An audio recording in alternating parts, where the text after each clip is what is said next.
Morning. My name is Anya Hart with the City of Paulsbo, and I'll be moderating for Asset Management Software by Francesca White and MaKenna Lindberg with Osbourn Consulting. If you have any questions during the presentation, please type them in the Q&A box. And after the presentation is done, we will ask the questions. And go ahead and take it away, Francesca and MaKenna. Thank you. Good morning, everyone. Thank you for taking the time to attend our presentation. My name is Francesca White, and I'm a project engineer at Osbourn. My name is MaKenna Lindberg. I also work for the Water Resources team at Osbourn Consulting, and I was Francesca's partner for this Port Angeles project. So during this presentation, we're going to explain to you the process we use to assist the city of Port Angeles in selecting an asset management software that's best suited for their stormwater utility department. So we wanted to give you a brief outline of our presentation. First, we're going to touch on some background about Port Angeles, moving on to defining what an asset management is. Then we'll walk through the steps we use to assist the city with the decision-making process, touching on challenges we faced during this project and giving you some key takeaways to walk away from this presentation with. And then lastly, finishing off with a Q&A. We also have these tips boxes that are going to appear throughout the presentation that we're going to compile and review in our key takeaways slide. So as you can see here on this map of Washington, pointed out by this red star here, Port Angeles is located on the west tip of Washington state on the northern edge of the Olympic Peninsula. Here we have a zoomed in map of the city. As you can tell, many receiving waters flow directly into the Puget Sound due to its proximity. The city has a population of just over 20,000 residents, which ecology defines as a phase 2 permittee. So us at Osbourn, we're contracted to provide permit implementation services in support of the city achieving these permit requirements and deadlines. So at this time, the only software that the city stormwater department uses is Excel for inspection, tracking, and reporting needs. And as we all know, too many spreadsheets can cause for unorganized files and might lead to lost data. So our task was to upgrade their system by implementing an asset management software platform. So what is that asset management software? It's a centralized system that allows organizations the ability to track details of each asset in real time. In general, this decreases tracking costs and increases program efficiency. It also provides the ability for greater visibility to see the maintenance, the cost, and the utilization of each asset. These programs are popular in IT groups and businesses, especially for inventory tracking purposes, but they're becoming more popular in public works and planning groups. When you think about asset management, stormwater is generally not the first thing that comes to mind, but companies have realized that there is a market here. Existing platforms are adding new features, and then there are some programs that are being developed specifically to address stormwater needs. Most large jurisdictions in the state of Washington use some type of asset management software program, and with increasing permit requirements in our digital age, this just makes sense. So here's a quick look into 2 competitive software programs, just so you can see the inside of the program. Now I'm going to go over a quick workflow with our City of Port Angeles project. We first worked to define the client's needs for an asset management software program. We found a way to compile and display our results, which is in the form of a matrix. MaKenna and I researched asset management programs, narrowed it down to 4 top contenders, and then we scheduled demos with these contenders. Then we provided our results to the city in order to aid a selection. MaKenna is now going to go over this first step. So our first step of our workflow is to define the client's needs for an asset management software. So the most recent update to the NPDES permit came with upgrades to many of the programs, and here are 4 of the sections we focused on while determining these features to benefit specific permit requirements and their distributed workflows. So in order to gather the best, most appropriate asset management software options for the city, we came up with a list of things to consider. So we wanted to determine any pre-existing software the city might already use and how that might be able to be incorporated into the chosen platform. As mentioned in our background slide, the population of Port Angeles is just over 20,000 residents, which is serviced by 65 miles of storm pipes and ditches, as well as 25,000 catch basins.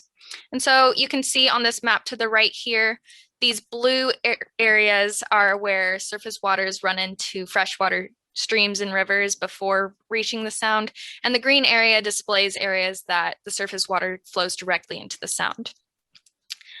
Also, we wanted to consider budget availability and timeline, and wanted to point out some key features that Port Angeles needed in their software, including work order management and different tasks that would be needed for these work orders, as well as including a construction inspection aspect and a citizen engagement aspect.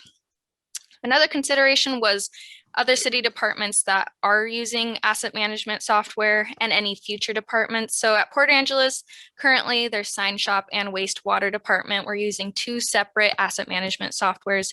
So we wanted to see if the stormwater department could piggyback off of these programs, or if a different platform altogether would be better suited for them. Also, another consideration was the number of users as well as the types of users. So this could be work order signees working at a desktop in the office versus the maintenance staff going out and using these in the field. And lastly, we want to consider other local jurisdictions using the same software to bounce ideas off of, referred to if an error occurs in the system, or build up the basic package from replicating spatial layer templates. And a tip here is to determine these parameters early on in your software research. So using the items and the things to consider list, MaKenna and I began by doing desktop research, and we looked for asset management programs that advertised features such as IDD spill tracking, inspection reporting, infill modifications, and service request management. On screen right now is just an example of the first matrix that we built to compile our results. We also looked at overall ratings, ease of use, customer service, and read several reviews. This brings me to my first tip, especially if you're starting at ground zero, find a good source to compare your software. For us, we used capterra.com. This website allowed me to look at software side by side, compare their features, and it was just a great place to start. With this base knowledge, we then went back to our client to better define the asset management needs that pertain directly to these permit requirements.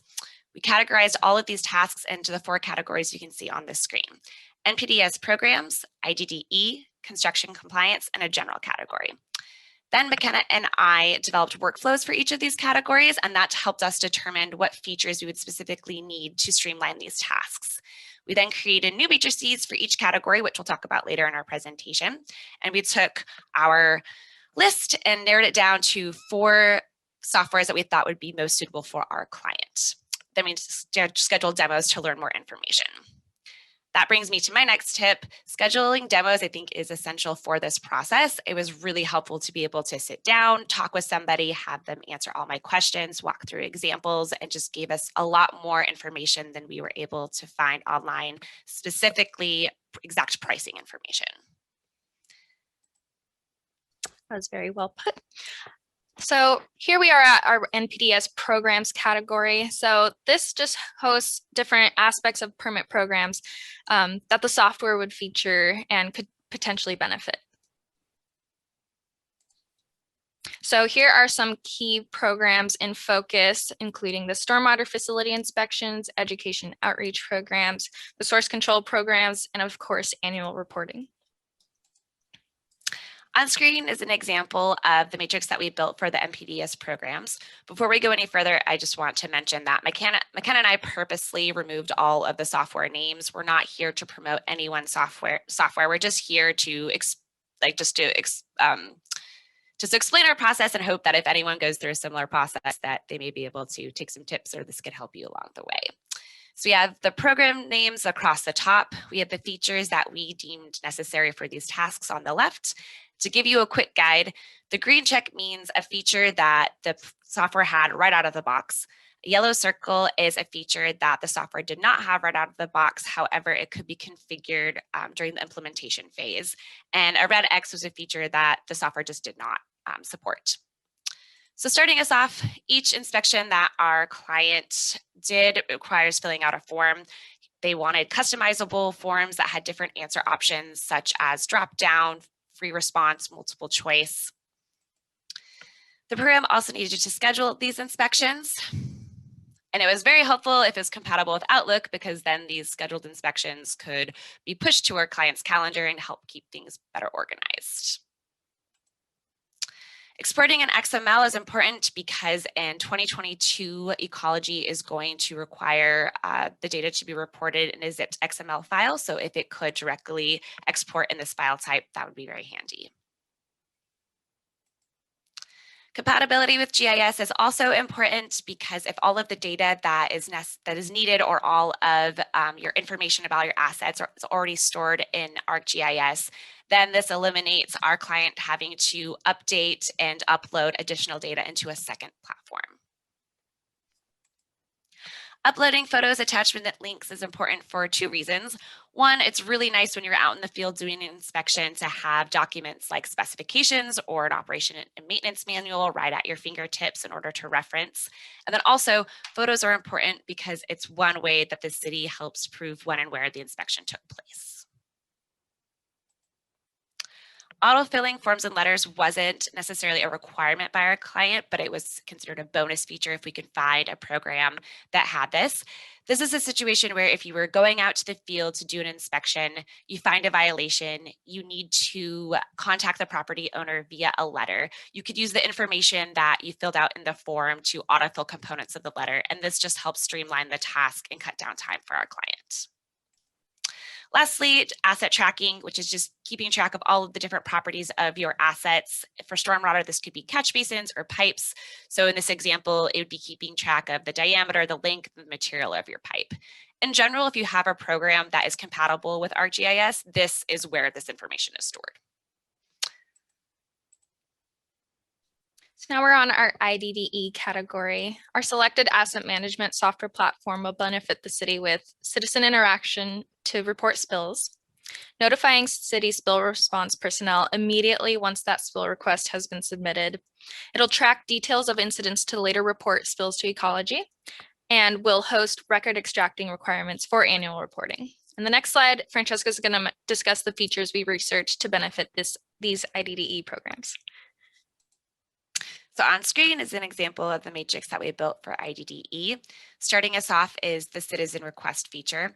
This is if someone outside of the stormwater group needs to report a spill, which would be like a firefighter, police officer, or a citizen.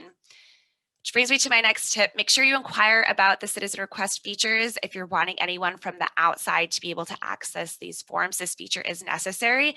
And along the way, MaKenna and I found that if this secondary platform needed to be purchased, if it wasn't already included with the program, it could cost up to an extra 10 grand a year. So make sure you check and ask if it's included or not. Similar last time, the similar form, a simple form, similarly to the last category, you want customizable answers, except for now, instead of someone internally filling out the form in the stormwater group, it's the outside citizen. GPS system was important because let's say you're out, you're a citizen and you're out there filling out a form for an illicit discharge and you don't know exactly where you are, there aren't cross streets available, this GPS system grabs your coordinates and autofills where you are so the city knows where this report is coming from. Once the report is finished and submitted, it pushes through a notification to someone in the stormwater group. This notification is done via email or text message. Compatibility with Outlook is helpful not only for this notification for email, but also, again, if you need to go out and schedule any like follow-up inspections, it just keeps it more organized if it can be in your Outlook calendar. And lastly, for reporting to ecology annually, you need some report templates. So on this slide here, you're going to see some of the many aspects of construction and developmental permit requirements. And here are some of the key activities that these features will support, including construction inspections, that's pre, during, and post. Also red tag events and assuring contractors are following their SWIP plans. All the features you see on the screen here were discussed in one of the two previous categories, but they're still important to the pre, during, and post construction inspections. I'm not going to go into them in detail, but here's just a summary of our results on the screen. So while researching the different asset management platforms available, a number of factors came apparent, but didn't actually categorize into any of the particular permit sections. So the section is labeled general in the fact that it's all encompassing of broader aspects of these platforms and can be taken into consideration for the final decision. So the general category includes capabilities that will make the program more convenient to use for staff, including training opportunities and support offered through the software communities. We also refer to mobile tracking as an off-desktop app that could be used from a city tablet or a city smartphone. An offline mode would also be useful for offline use or for field use. For example, if you don't have service, your app will still load and save your work. And our last point we made to note was any additional features that set these programs apart from others. And these are some features that Francesca is going to touch on in this next slide. So on the screen now is an example of the matrix that we built for the general category. As MaKenna mentioned, I'm just going to focus on the additional features now. One thing that the city did, when they started this process, they wanted a very focused program. So we really just wanted to focus on the tasks that we have mentioned in this presentation. And with these tasks, we're going to be developing processes and procedures and then allowing the staff to learn the program. This brings me to my tip. I thought that was very smart of the city to do. These programs are they have a lot of capabilities, and honestly, they can be pretty overwhelming when you're first starting. So focusing the program with just these few tasks was very useful. And something that stuck with me with my client was he said, if this isn't easy to use, my staff is just not going to use it. But we did know that the program would grow. And while we were doing this research, I was like, okay, let me keep in mind some features that may be useful in the future if the program does grow. So a couple that I'm just going to highlight here is ArcGIS 2A data sharing. If you have compatibility with ArcGIS and you have the correct permissions, you can go out in the field and with your asset management program, let's say on a tablet, you go out, you see this pipe has been labeled, it's the wrong size. If you have the correct permissions, you can go ahead and change that in the asset management program. And then when you push it through, it also updates it on ArcGIS. So again, just eliminating the duplication of work of having to update another program. There are also many features that were just additional tracking features. So labor cost, life cycle cost, and these could be helpful in the future as well. And then, of course, what we all want to know when we're trying to purchase something, what is the cost? So this really ranged from company to company. We found that the annual costs were between $7,200 to $30,000 a year. MaKenna and I quickly learned that this is not the only cost. There is also a one-time implementation fee. These ranged from $1,300 to $44,000 a year for the programs that we looked at. That brings me to my last tip. Some features just come at a higher cost. Examples of these are compatibility with ArcGIS or compatibility with Outlook that may need some extra implementation.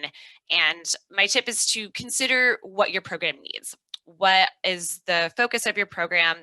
Are these within your budget? Can you work around them? Just weigh your options because, yes, some of these features just come at a higher cost. Implementation timeframe also varied from company to company. Some groups were able to get everything up and running in a month. Others, it took much longer. This was also dependent upon the availability of the city. The support team needs to work with you to get your templates put together, do any extra configuration, really just get things going so you can hit the ground running. At this point, MaKenna and I have done all of our research. We've compiled our results. The city's in the process of making their selection, and our next steps are going to be working with the city to develop an operational program. And this will be mainly taking those workflows that we talked about earlier and just forming some formal processes and procedures. And now I'm going to hand it back to MaKenna to wrap things up. So as promised, we wanted to give you a review of some of the challenges that we faced. So my first point here is summarized very well by this quote to the right. If you want to click, there we go.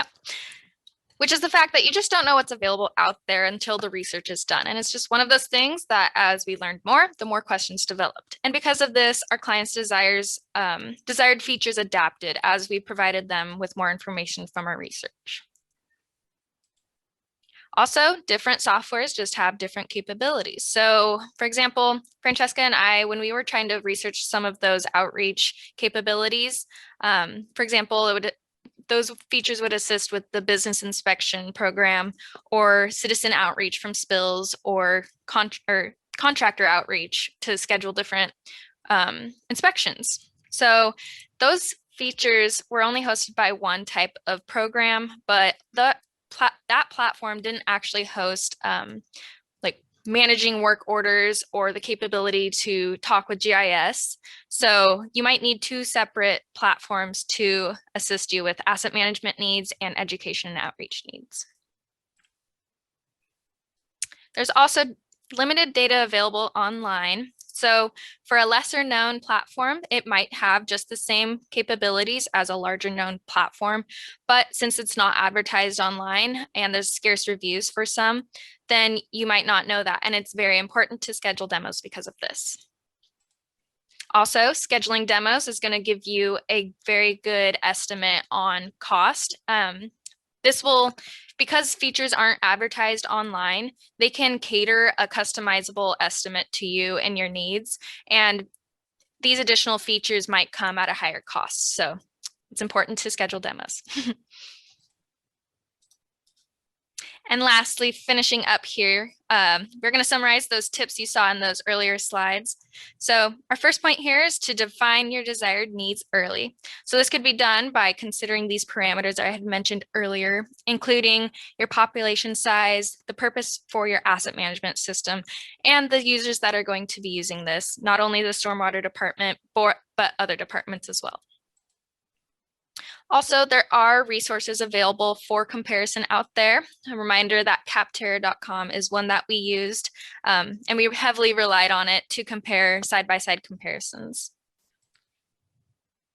You also must attend demos, and these usually only last about an hour long, and they're free of charge. So if you can make the time for it, it's definitely going to be worth your time. And you also might need more than one application membership. This includes things such as Francesca mentioned, a citizen engagement app might not be included in your asset management platform.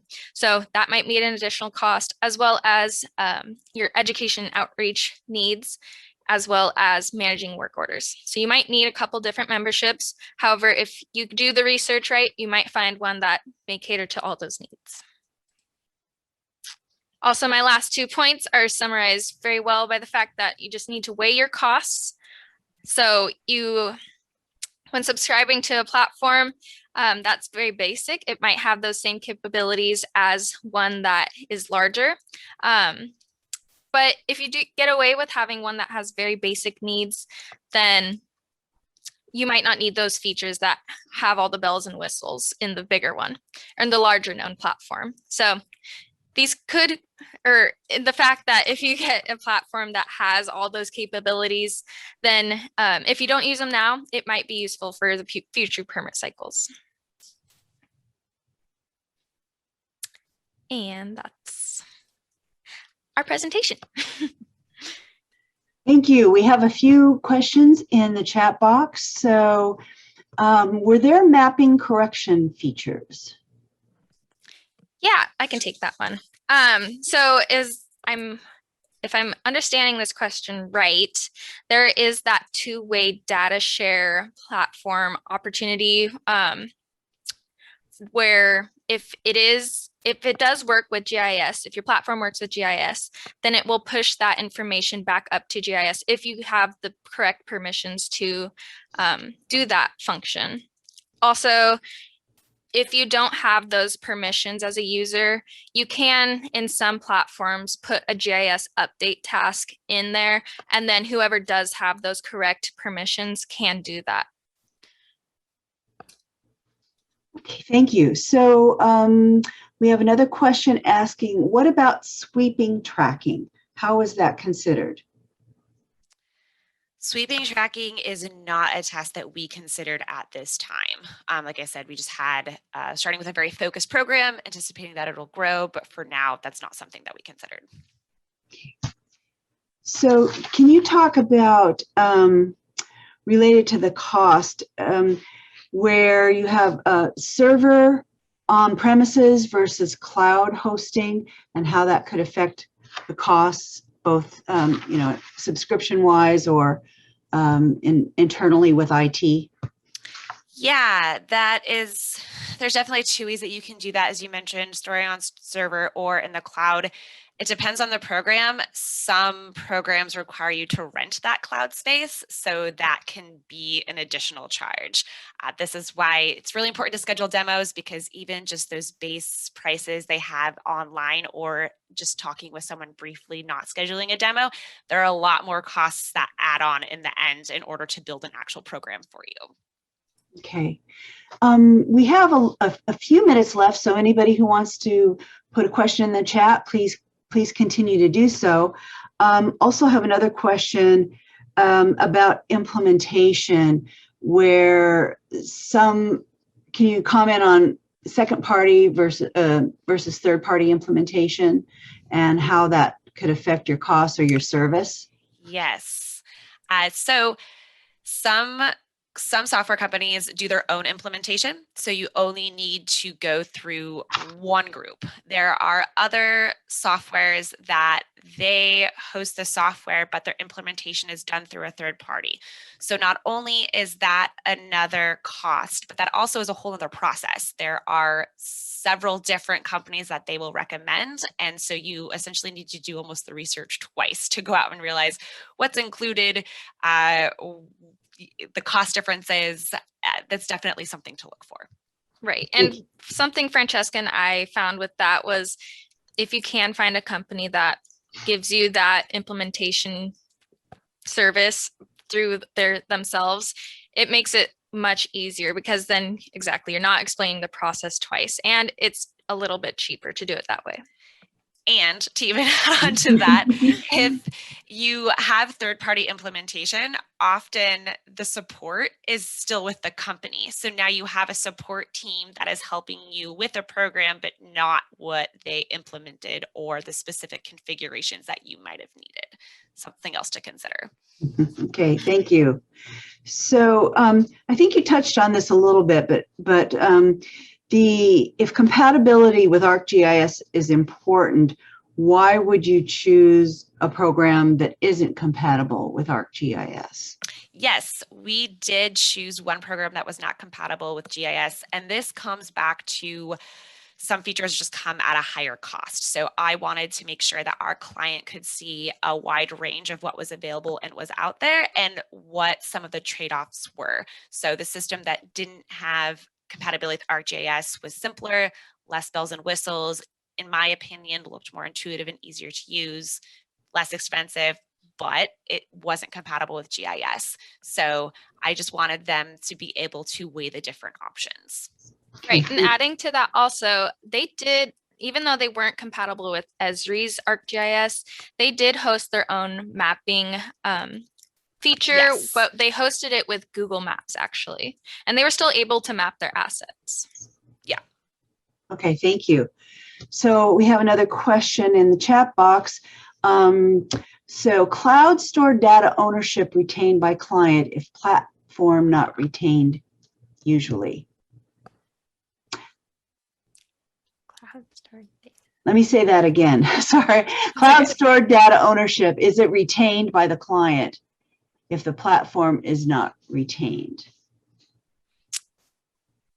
I think we touched on this a little bit earlier. I'm not sure. with the fact that some platforms are based out of the cloud.